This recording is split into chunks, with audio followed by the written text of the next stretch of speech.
Hello friends, my name is Radha Masood. Today we'll discuss about the topic team charter.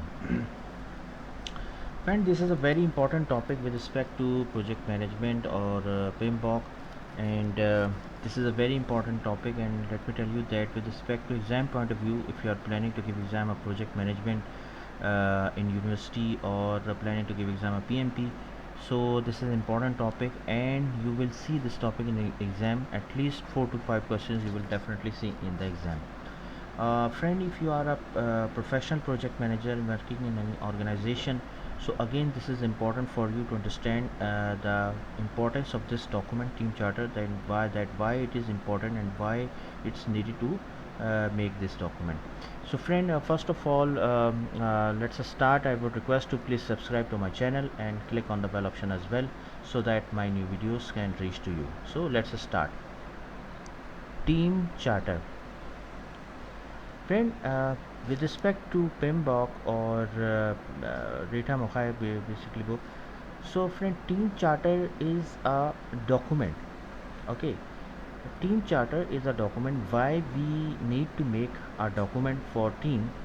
So friend, team charter is a written document created to provide the right direction for a team or project. It spells out the team's mission, scope of operation, objectives, consequence, and applicable time frame. The true defining feature of a team charter is that it must be created and supported by every member of the team. See friend, here, uh, whenever we work on a project, so we need a team.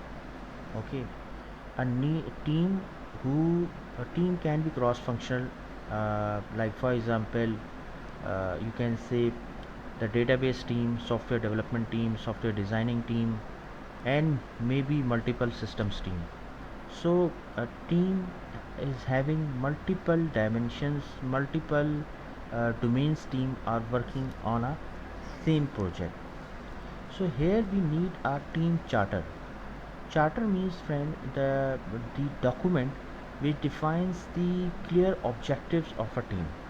That what is the mission, scope, objectives, and who will deal with which person, etc. So we need a clear vision document for a team.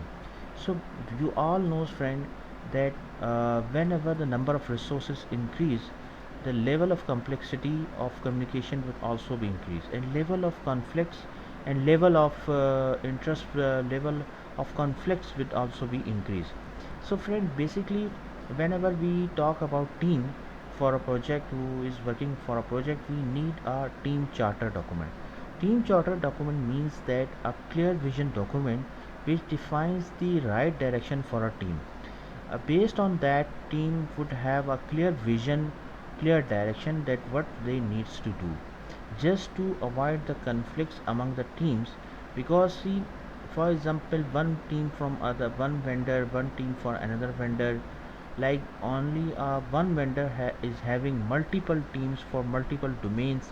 Okay, so friend, we need a team charter so that every team member has a clear vision about the objectives, about the scope, about the mission, so that everyone will be on the same page and they are working for a single objective.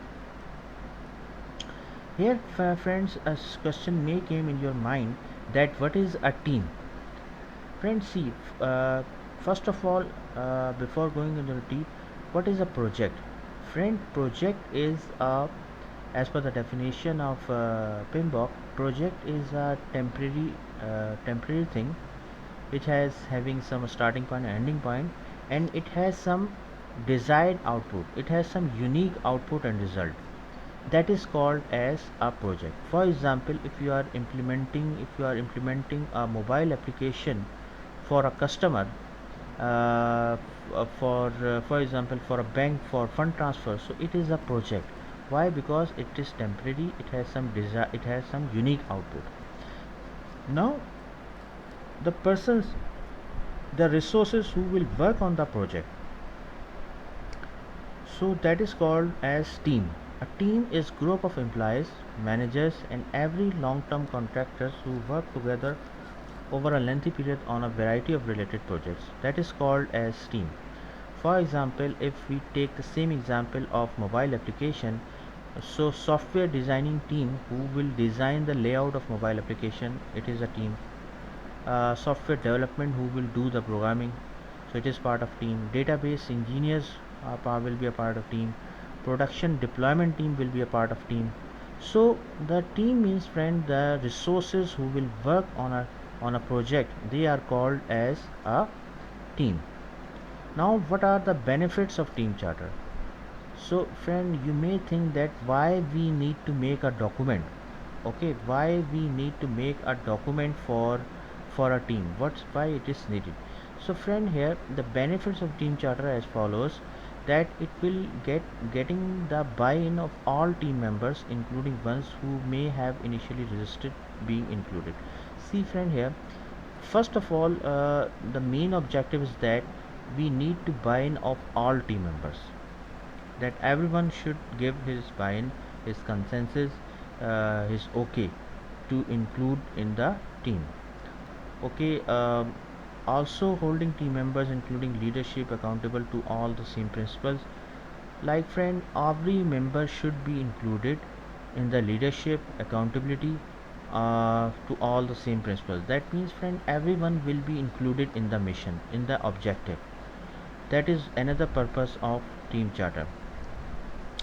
Roles and responsibilities should be clearly defined in a team. Why? Because when it's a very common phenomena in the projects, that every time it happens that whenever we do projects, like for example, one project team is in, for example, in USA, and one team is in UK, and one team is China, for example, they all are working for same project, let's assume. So it happens, it's a very general, take it as a general example. It happens that the roles and responsibilities are not very much clearly defined, and objectives are not properly defined, due to which there are conflicts arises. Please note, it's just an example, don't take it so seriously. Okay, then next is the defining operations, that including ways to adopt the change, address roadblocks, and define actions like attendance. Okay, then next is that define the purpose and mission to everyone. Everyone should have a clear vision, that what is the objective. Providing clarity and reducing confusion in case where conflicting asks or projects arise. See friend, here whenever we have to work as a team for a project, there may have some confusions occur. So team charter, basically it's a document which clear all the confusions. Rules and responsibilities should be defined, and we should work as a team as a whole. Then next is that how to create a team charter. Friend, first of all, we have to see that who will involve in a team. Like for example, if you are implementing mobile application, then software engineers, software designers, and database engineer will only involve. QA will involve. Okay, production deployment team will involve. So here you have to define that who will involve, who is the team leader, and who resolve conflicts. Team leader should also be defined clearly. How long does the process of creating a charter take? Like how long it will continue, and how long does a team charter last? How much, at what time it will be last, it will be finished. Okay, so friend, as a whenever you are creating a team charter, you have to consider all these factors, that who has to be involved in a team, who will be the team leader, who will be resolving the conflicts, and at how much time it will continue, like that. So friend, as a whole, team charter is a very important document. Here just want to show you a very simple example of team charter. Like team charter, you just imagine this as a simple one pager document. Okay, that simply a team charter is a one pager document, in which you will define that what is the objectives, what are the goals, what are the milestones, who will involve, who will do what are the expectations, and in the last is the signatory section, at which team members will sign the charter. Okay, So friend, just imagine team charter as a single document. You can imagine it as a word document, and it will define the objectives, goals, roles and responsibilities, expectations. And see friend, here when we have a clear vision which gives through which we receive through the team charter, so the confusions, the conflicts among the team will reduce, and it gives a clear vision, clear mission, objectives, roles and responsibilities to the team, so that they can focus on their work and work as a single unit. See friend, here when you are signing the document, so you are accepting that you will work according to the team charter. Signing means friend that you are involving in the team charter, you are taking the responsibility, ownership, that you will work according to the objectives set by the team charter. So friend, this is a very important document, and we must understand the importance of team charter. So friend, thank you, thanks a lot for your time, and that's all from my side. Thanks a lot for your time. Thank you.